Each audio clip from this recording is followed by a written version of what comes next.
Seja bem-vindo ou bem-vinda à continuação do nosso seminário a respeito do conceito de pecado.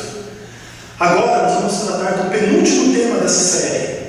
E o título da nossa mensagem hoje é O discípulo a quem Jesus amava e o pecado. Abre a sua Bíblia, João capítulo 21. Nós vamos ler dos versos 3 a 7 e depois do verso 15 até o verso 25. É o último relato desse evangelho, onde João vai nos dizer algumas coisas a respeito de um encontro entre Jesus e seus discípulos. E a partir do verso 3 a Bíblia nos diz assim: Disse-lhes Simão Pedro: Vou pescar. Disseram-lhe os outros: Também nós vamos contigo. Saíram e entraram no barco, e naquela noite nada apanharam. Mas ao clarear da madrugada estava Jesus na praia. Todavia os discípulos não reconheceram que era ele. Perguntou-lhes Jesus: Filhos, tendes aí alguma coisa de comer? Responderam-lhe: Não. Então lhes disse: Lançai a rede à direita do barco e achareis. Assim fizeram e já não podiam puxar a rede, tão grande era a quantidade de peixes. Aquele discípulo a quem Jesus amava disse a Pedro: É o Senhor. Simão Pedro, ouvindo que era o Senhor, cingiu-se com a sua veste, porque se havia despido, e lançou-se no mar. A partir daí a Bíblia relata então que os discípulos comem com Cristo, e a continuação desse texto a partir do verso 15 diz assim: Depois de terem comido, perguntou Jesus a Simão Pedro: Simão, filho de João, amas-me mais do que esses outros? Ele respondeu: Sim, Senhor, tu sabes que eu te amo. Ele lhe disse: Apacenta os meus cordeiros. Tornou a perguntar-lhe pela segunda vez: Simão, filho de João, tu me amas? Ele respondeu: Sim, Senhor, tu sabes que eu te amo. Disse-lhe Jesus: Pastoreia as minhas ovelhas. Pela terceira vez, Jesus lhe perguntou: Simão, filho de João, tu me amas? Pedro se entristeceu por ele ter dito pela terceira vez: Tu me amas? E respondeu-lhe: Senhor, tu sabes todas as coisas, tu sabes que eu te amo. Jesus lhe disse: Apacenta as minhas ovelhas. Em verdade eu te digo que quando eras mais moço, tu te cingias a ti mesmo e andavas por onde querias. Quando, porém, fores mais velho, estenderás as mãos, e outro te cingirá e te levará para onde não queres. Disse isso para significar com que gênero de morte Pedro havia de glorificar a Deus. Depois de assim falar, acrescentou-lhe: Segue. Então Pedro, voltando-se, viu que também lhe ia seguindo o discípulo a quem Jesus amava, o qual na ceia se reclinara sobre seu peito e perguntara: Senhor, quem é o traidor? Vendo-o, pois, Pedro perguntou a Jesus: E quanto a este? Respondeu-lhe Jesus: Se eu quero que ele permaneça até que eu venha, o que te importa? Quanto a ti, segue-me. Então se tornou corrente entre os irmãos o dito de que aquele discípulo não morreria. Ora, Jesus não dissera que tal discípulo não morreria, mas se eu quero que ele fique até que eu venha, o que te importa?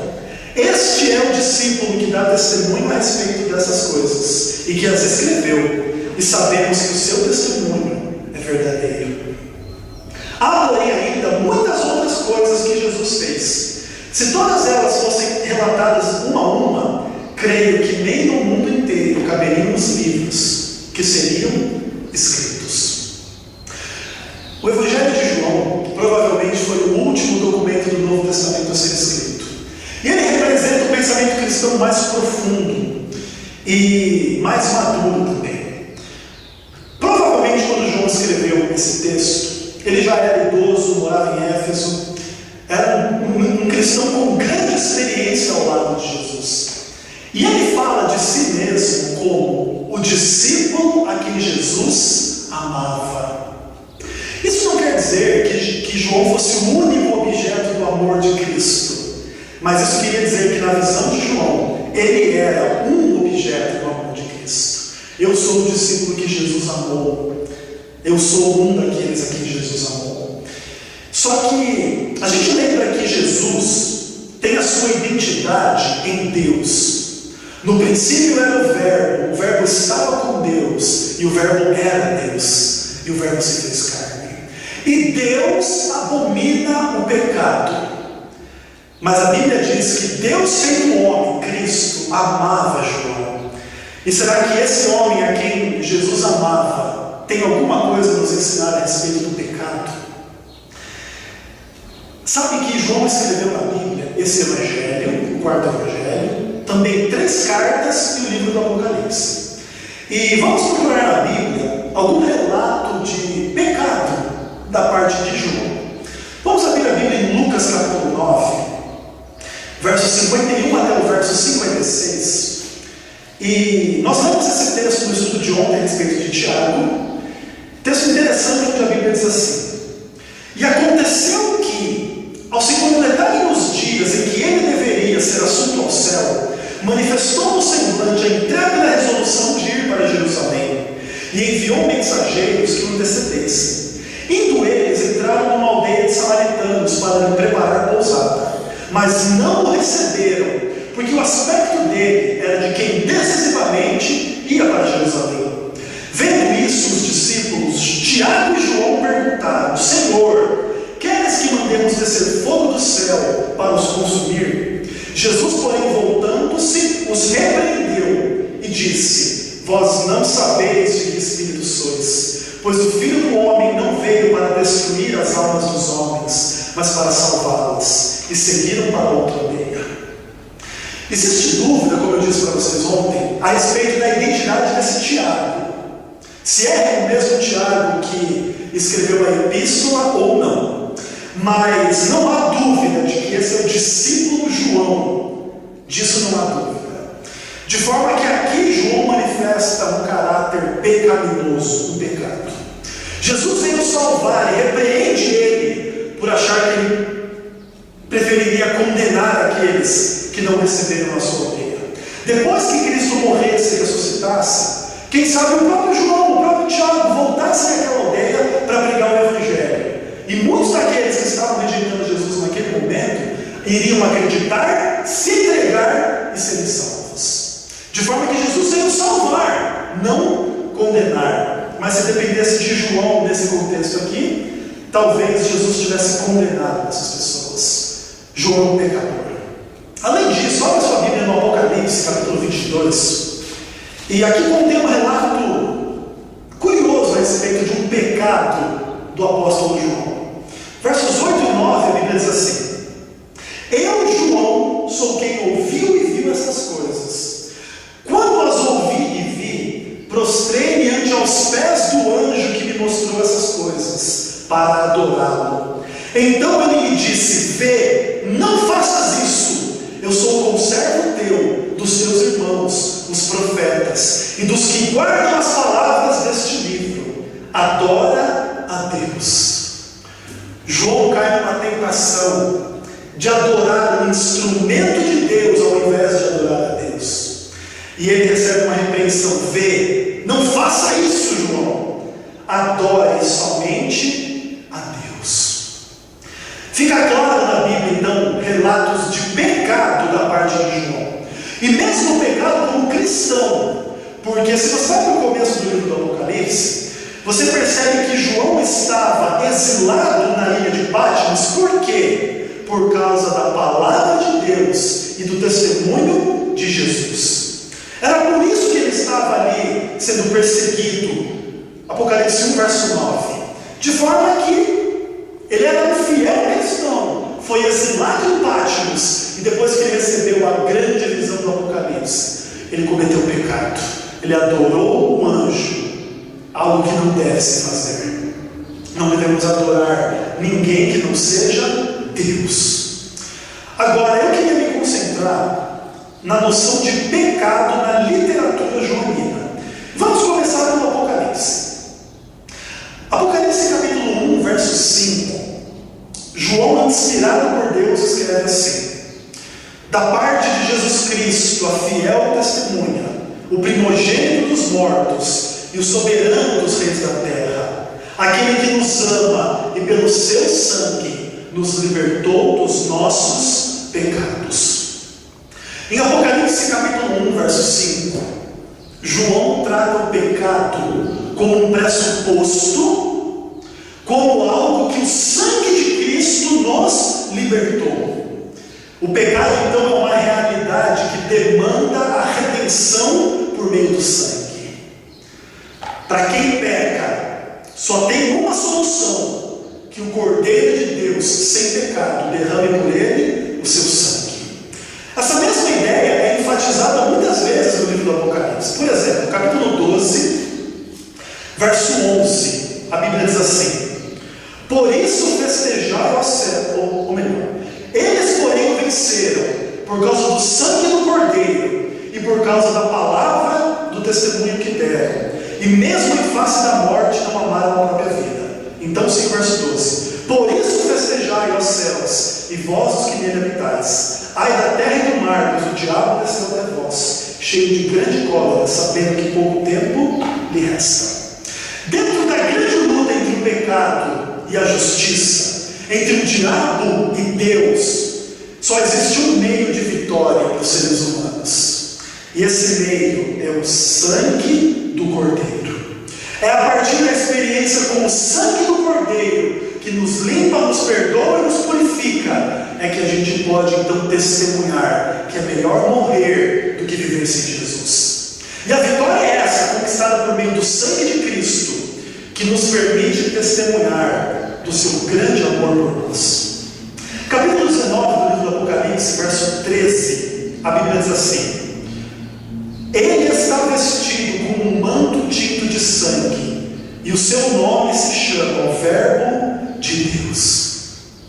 Aqui está a figura de Jesus Cristo retornando, vestido com um manto tinto de sangue, e o seu nome, o Verbo de Deus. Capítulo 7 do livro do Apocalipse, versos 13 a 17, descrevendo os 144.000, a Bíblia diz assim: um dos anciãos tomou a palavra dizendo: estes que se vestem de vestiduras brancas, quem são e de onde vieram? Respondi, meu Senhor, tu o sabes. Ele então me disse: são estes os que vêm da grande tribulação. Lavaram as suas vestiduras e as alvejaram no sangue do Cordeiro. Razão porque se acham diante do trono de Deus e o servem de dia e de noite no seu santuário. E aquele que se assenta no trono estenderá sobre eles o seu tabernáculo. Jamais terão fome, nunca mais terão sede. Não cairá sobre eles o sol, nem ardor algum, pois o Cordeiro que se encontra no meio do trono os apacentará e os guiará para as fontes da água da vida, e Deus lhes enxugará dos olhos toda lágrima. Essa visão linda da vitória do povo de Deus contra o pecado, ela está estabelecida sobre um fato: os santos, os salvos, estão vestidos de branco. Por quê? Porque lavaram, alvejaram as suas vestes no sangue do Cordeiro. Finalzinho do livro do Apocalipse, capítulo 22, verso 14, a Bíblia diz assim: bem-aventurados aqueles que lavam as suas vestes no sangue do Cordeiro, para que eles assistam direito à árvore da vida e entrem na cidade pelas portas. Só vai entrar na Nova Jerusalém quem for limpo do pecado. E o único, entre aspas, produto que pode limpar do pecado é o sangue de Jesus Cristo. Entretanto, o livro do Apocalipse contém um conceito de pecado que é um conceito assim um pouco mais tradicional, é a questão do ato iníquo. O ato iníquo que se acumula até o céu. Dá uma olhadinha aí no capítulo 18 de Apocalipse, versos 4 e 5.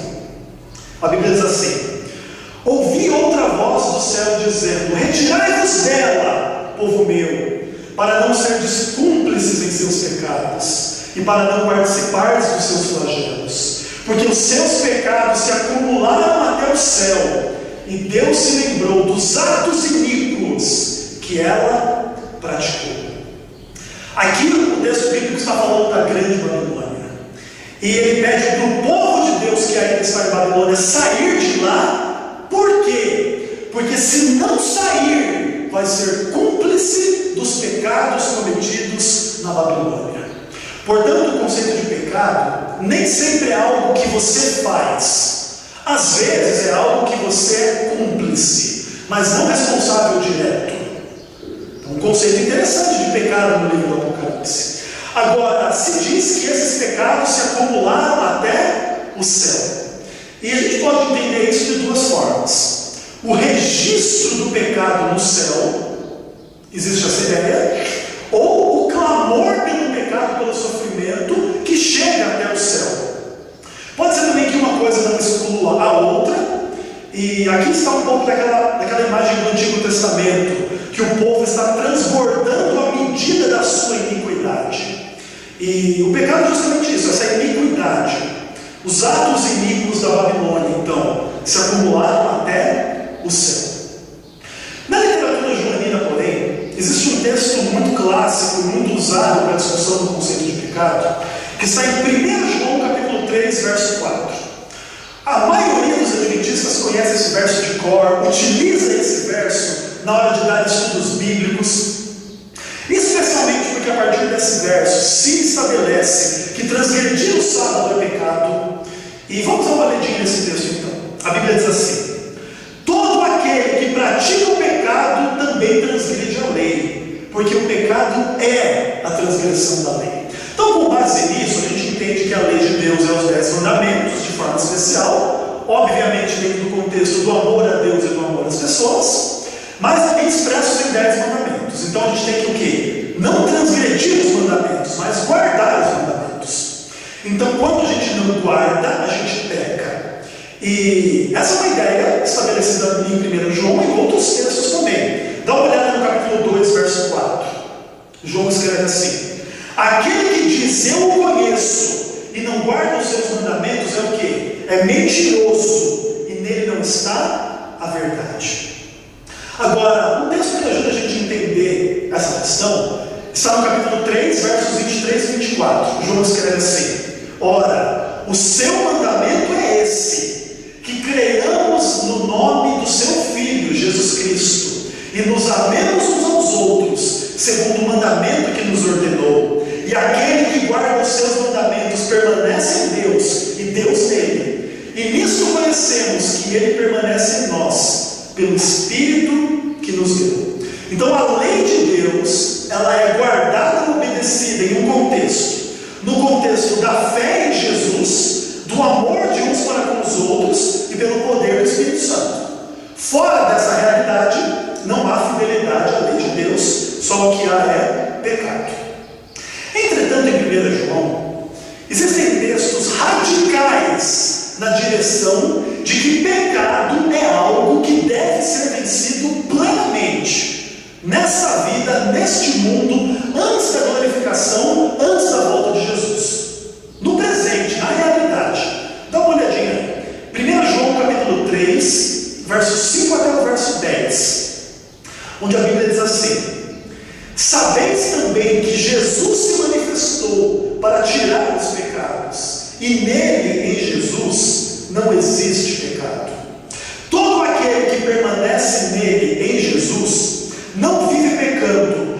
Todo aquele que vive pecando não ouviu, nem o conheceu. Filhinhos, não vos deixeis enganar por ninguém. Aquele que pratica a justiça é justo, assim como Jesus é justo. Aquele que pratica o pecado procede do diabo, porque o diabo vive pecando desde o princípio. Para isso se manifestou o Filho de Deus, para destruir as obras do diabo.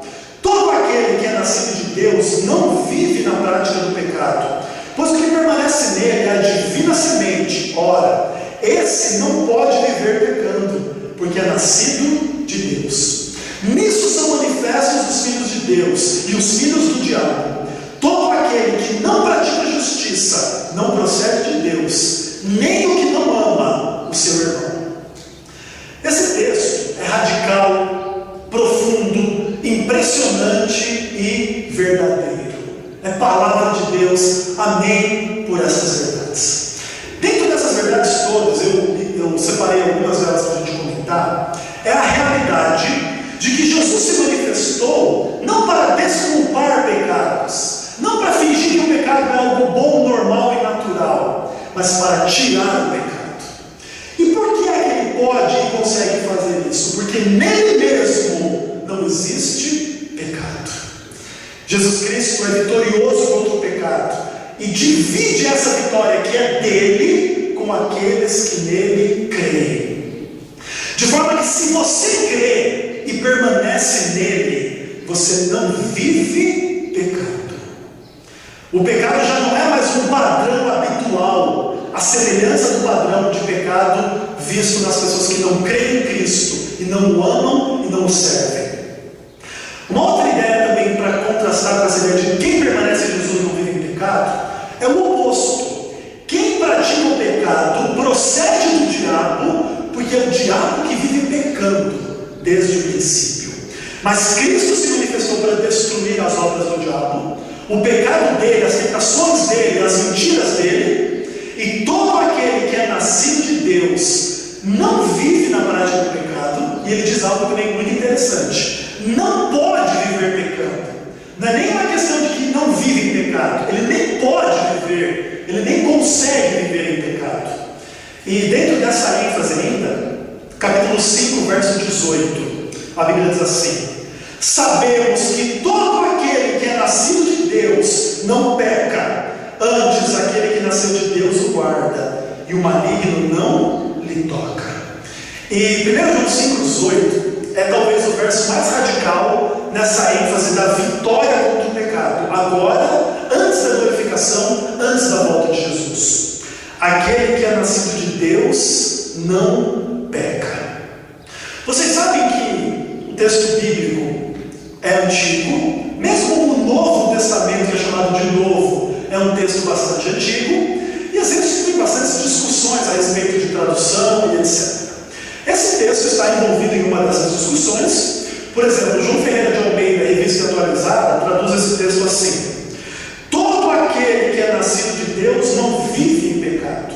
Não quer dizer não peca, mas de qualquer forma, não viver em pecado é uma imagem de vitória radical contra o pecado, na realidade, no presente, de forma que se você traduzir esse conceito não peca em 1 João 5,18, não tem problema, desde que você entenda uma coisa: essa é uma faceta da verdade, não é a única faceta da verdade. E a gente percebe isso no próprio livro, na própria carta de 1 João, onde a gente vê o pecado como algo que nós temos e precisamos confessar. Volta para o capítulo 1 de 1 João. Vamos ler do verso 7 até o capítulo 2, verso 2. Para você entender agora uma outra dimensão do conceito de pecado na obra de João. A Bíblia nos diz assim: se porém andarmos na luz, como Ele está na luz, como Jesus está na luz, mantemos comunhão uns com os outros, e o sangue de Jesus, seu Filho, nos purifica de todo pecado. Se dissermos que não temos pecado nenhum, a nós mesmos nos enganamos, e a verdade não está em nós. Se confessarmos os nossos pecados, Ele é fiel e justo para nos perdoar os pecados e nos purificar de toda injustiça. Se dissermos que não temos pecado, fazemos-o mentiroso, e a sua palavra não está em nós. Filhinhos meus, essas coisas vos escrevo para quê? Para que não pequeis. Se todavia alguém pecar, temos advogado junto ao Pai, Jesus Cristo, o justo. Ele é a propiciação pelos nossos pecados, e não somente pelos nossos próprios, mas ainda pelos do mundo inteiro. Esse texto é importantíssimo, muito interessante, e João, ele não diz assim: olha, se estamos na luz, como Deus está na luz, não temos pecado. João não diz isso. João trata o pecado como um pressuposto, e ele diz assim: olha, se andamos na luz como Deus está na luz, então o sangue de Jesus nos purifica dos nossos pecados, pecados que nós temos. E aí ele vai introduzir o verso 8. E se dissermos que não temos, somos mentirosos, enganamos a nós mesmos. E aí ele vai dizer o verso 9. Então, já que a gente tem pecado, a gente tem que fazer o quê? Confessar isso. E se a gente negar que tem pecado, a verdade não está em nós, e nós fazemos a Deus mentiroso. Se você disser que você não tem pecado, você faz de Deus um mentiroso.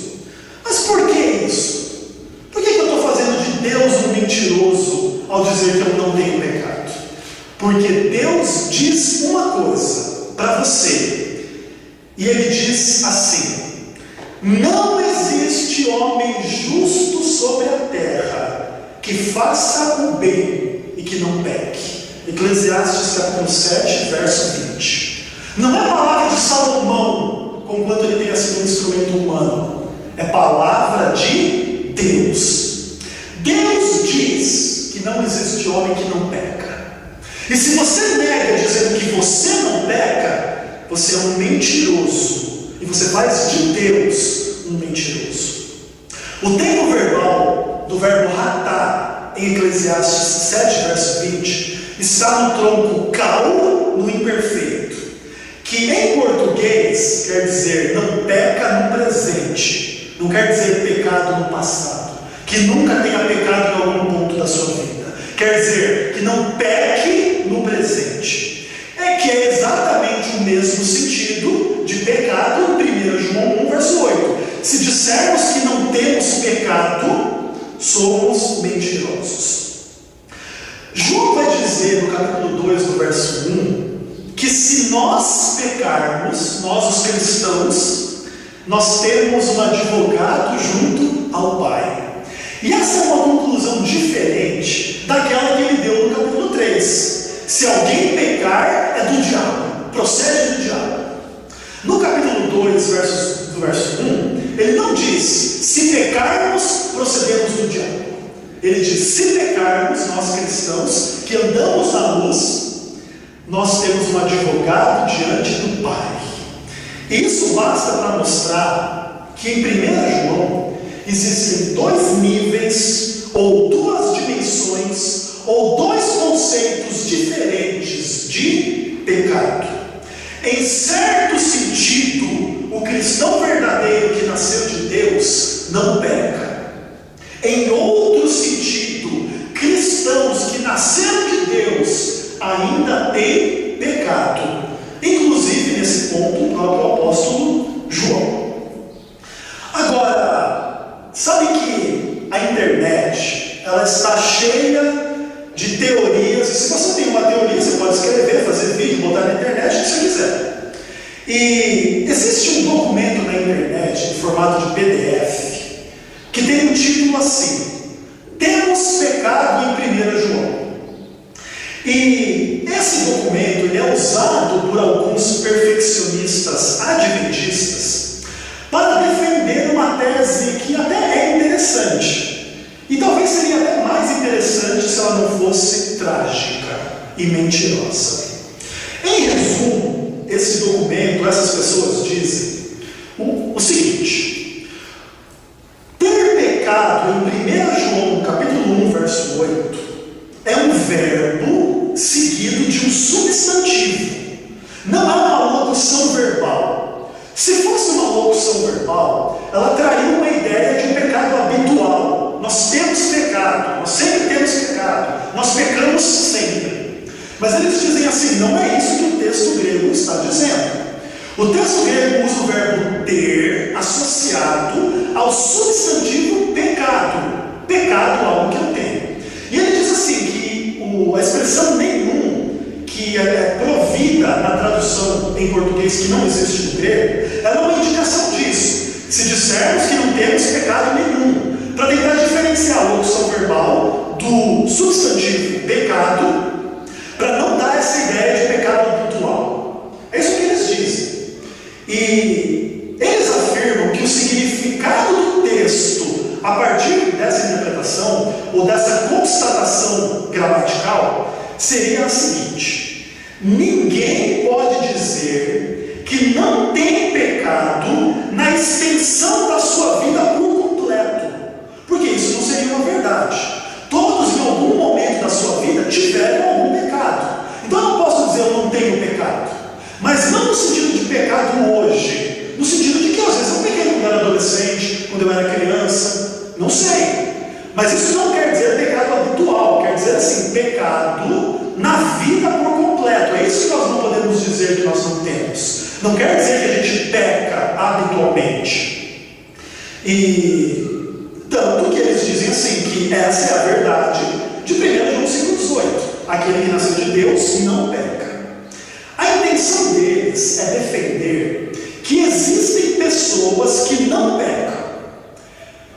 Eu preciso ser honesto com eles e com vocês e dizer o seguinte: eles não se apontam pessoalmente como exemplos. Eu não peco. Não é isso que eles fazem.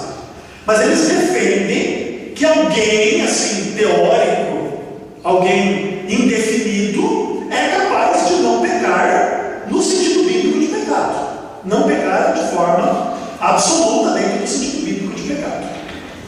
Essa é uma interpretação perfeccionista de 1 João, capítulo 1, verso 8. E eu me proponho a responder esse desafio para vocês. E já adianto que essa resposta, inclusive, é simples. Abre sua Bíblia em João, capítulo 9, versos 40 e 41. Vamos lá para o Evangelho de João, capítulo 9, versos 40 e 41. E essa história vai nos ajudar a responder esse desafio sobre ter pecado em 1 João, capítulo 1, no verso 8. Então, João 9, versos 40 e 41. A Bíblia diz assim: alguns dentre os fariseus que estavam perto dele perguntaram-lhe: acaso também nós somos cegos? Respondeu-lhes Jesus: se fosseis cegos, não teríeis pecado nenhum, mas porque agora dizes, nós vemos, subsiste o vosso pecado. O contexto dessa história é a cura de um cego de nascença. O homem era cego de forma literal, tá? Não é nada espiritual, nasceu cego. Jesus vai, cura ele no dia de sábado, gera-se todo um questionamento a respeito dessa cura, se era uma transgressão do sábado ou não, e etc.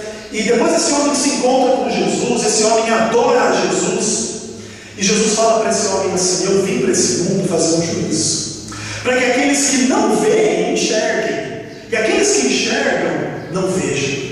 E aí alguns fariseus, ouvindo esse ensinamento de Jesus para aquele homem, querem perguntar para ele: Senhor, e nós? Nós também somos cegos? E qual que é o pecado dos fariseus?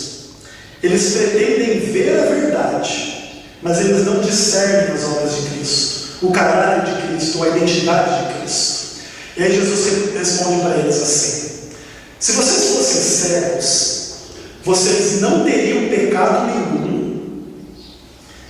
É a mesma expressão usada em 1 João, só muda o tempo, então só muda a pessoa. Vocês, no plural agora, vocês não teriam pecado nenhum.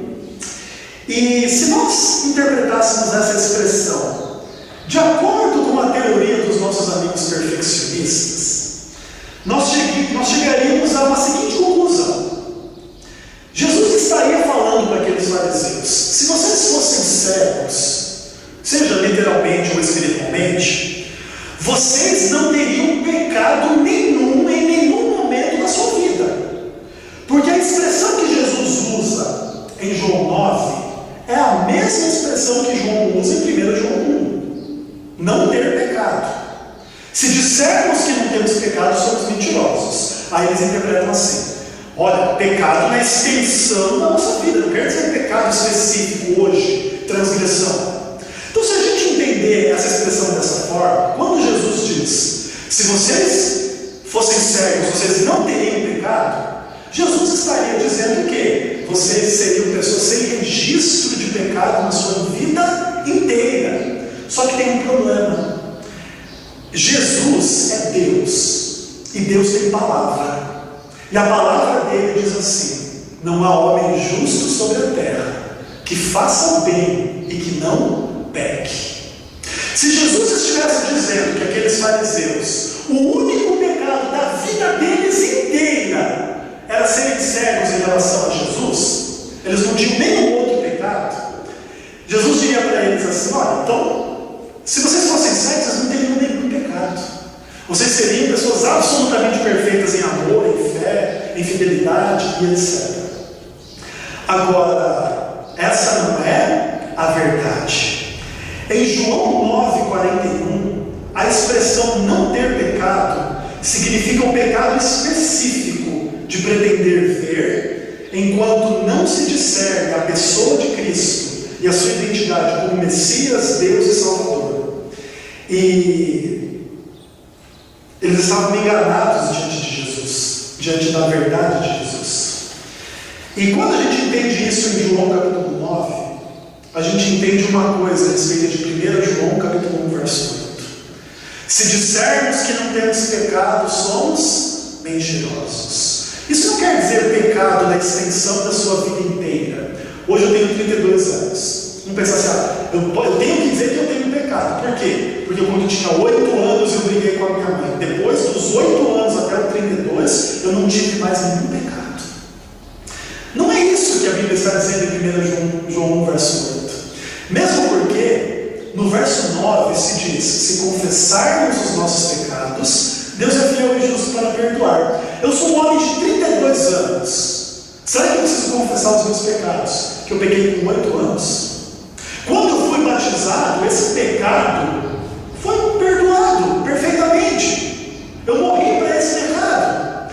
Então, se eu, como cristão batizado, tenho que continuar a confessar pecados, isso só tem um significado: eu ainda peco. Corroborando Eclesiastes, capítulo 7, verso 20. Não existe homem justo sobre a terra que faz o bem e que não peque. E esse é exatamente o mesmo sentido de 1 João capítulo 1, verso 8. Se dissermos que não temos pecado, a verdade não está em nós. Agora, os perfeccionistas, eles não desistem. E a partir desse momento, eles começam a dizer todo tipo de absurdo a respeito desse texto.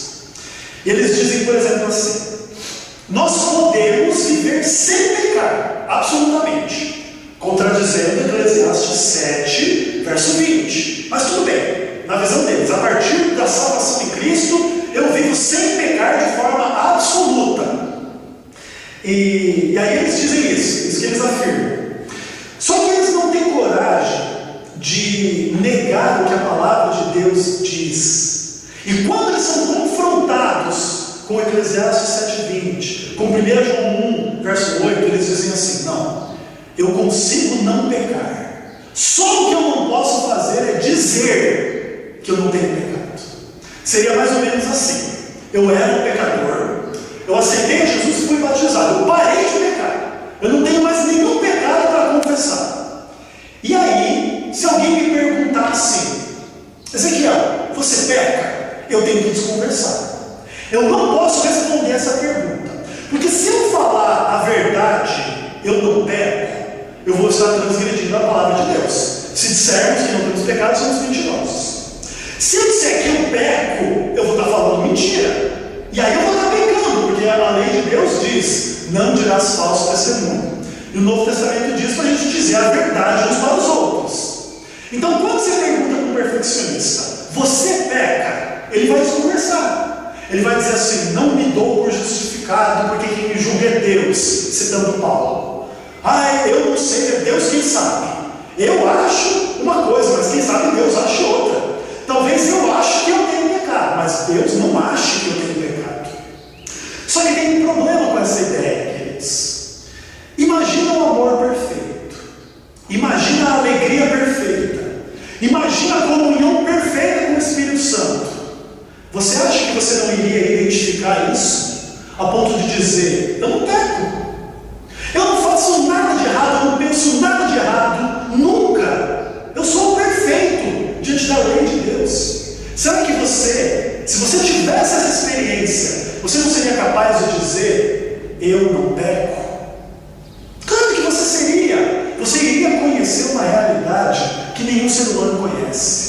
A paz perfeita, o amor perfeito, a alegria perfeita, a comunhão perfeita com Deus. Mas Ezequiel, você está julgando, você está fazendo um juízo mentiroso. Não, quem está dizendo isso é a Bíblia. Não há homem justo sobre a terra que faça o bem e que não peque. Fica claro para você? E se você negar o que eu estou dizendo, não é a mim que você está atacando, não é a mim que você está negando, é a Bíblia, a palavra de Deus, que contém 1 João, que você tanto gosta. Você está entendendo a questão? Não é por mim que você tem que acreditar na Bíblia, é pela sua própria experiência com Deus. Porque é através da palavra de Deus que te vem a fé, que te vem a salvação, que te vem o perdão, que te vem o Espírito Santo, para você conhecer toda a verdade. E Jesus falou que a palavra de Deus é a verdade. De forma que 1 João capítulo 1, verso 8 é verdade. E isso não pode negar as dimensões que a gente leu no capítulo 3. Não viver em pecado, inclusive não pecar, obviamente em certo sentido, no sentido limitado. E essa questão, esse paradoxo que existe entre a realidade do pecado e a vitória contra o pecado, ela é veículo de grande confusão dentro da igreja. Mas isso tem uma razão.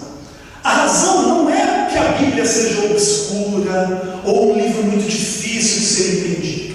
A razão é que as pessoas querem acreditar em textos que lhe convêm e querem negar textos que não lhe convêm. Então o perfeccionista nega Eclesiastes capítulo 7, verso 20, nega 1 João 1, verso 8 e muitos outros textos. E aquele que quer justificar o pecado vai negar os textos de 1 João capítulo 3, verso 6, verso 9, capítulo 5, verso 18 e etc. Agora, quem quer seguir a verdade, aceita todos os textos. E quem aceita todos os textos admite que nós podemos e devemos vencer o pecado, em um sentido específico de pecado, mas que de alguma forma nós ainda temos pecado que temos a confessar diante de Deus. Falta de amor, ou falta de fé, ou quem sabe alguma queda, alguma transgressão dos mandamentos de Deus. É assim que a palavra de Deus não pode ser usada simplesmente para exigir das pessoas um padrão que ninguém vive. O perfeccionista coloca um fardo sobre o outro que nem ele mesmo carrega, porque ele ensina para o outro que é possível não pecar, mas ele mesmo peca. Eu conheço muitos perfeccionistas e percebo entre eles as mesmas falhas que existem entre os não perfeccionistas. Erram no que falam, erram no que fazem, erram por negligência, erram no seu juízo, nas suas palavras. Essa é a realidade da humanidade. E para a humanidade que peca, só tem uma solução: Jesus Cristo. Ele é a propiciação pelos nossos pecados. Ele é fiel e justo para nos perdoar e purificar. E Ele faz isso por nós, de forma cada vez mais profunda, cada vez mais ampla. E mesmo que nós não sejamos glorificados ainda, nós já somos vitoriosos contra o pecado. Porque em Cristo, todos nós já somos mais do que vencedores, se crermos na Sua palavra, no Seu amor e na Sua verdade. Não quer você tomar a decisão de crer na palavra de Deus como ela é? Não sou eu que inventei nenhum desses textos. A palavra de Deus carrega todos eles. E se você negar o menor texto da Bíblia, você estará na mesma posição do diabo no jardim do Éden. É assim que Deus diz? Não, Deus não quer dizer o que Ele diz. Você estará mentindo contra a palavra de Deus, em nome da sua teologia, da sua perfeição, do seu conceito de pecado. E eu tenho certeza que não é isso que você quer fazer. Pelo menos eu creio do fundo do meu coração que não é isso que você quer fazer. E eu te convido nesse momento a orar a Deus, confessando os pecados que você tem, e eu vou confessar os pecados que eu tenho, e pedindo a Ele que nos dê vitória, para que não sejamos mais escravos do pecado, vivendo em rebelião contra a lei de Deus. Vamos orar por isso. Papai, do céu eterno, querido e maravilhoso, em nome de Jesus Cristo, obrigado pela Tua palavra, Pai. O Senhor sabe, Pai, que a Tua palavra é difícil para nós, porque ela contém verdades amplas, profundas, mas obrigado porque é assim, porque a verdade é ampla e é profunda, Pai. Nós reconhecemos, Deus, que nós temos pecado. Pecamos no que falamos, fazemos, pensamos ou deixamos de fazer, deixamos de falar. E nós te pedimos, Pai, que a misericórdia de Jesus Cristo perdoe as nossas transgressões, a nossa falta de amor, a nossa falta de fé, a desobediência a qualquer um dos teus mandamentos em relação à mentira, ao sexo, ao dinheiro, a cobiça, a vaidade, ao orgulho, a falta de amor acima de tudo, Pai. Dá-nos a tua misericórdia e a tua graça, não para nós vivermos em pecado, mas para a gente não viver em pecado, Senhor. Livra-nos de sermos escravos do pecado e do diabo, e faz-nos fiéis e felizes pela tua graça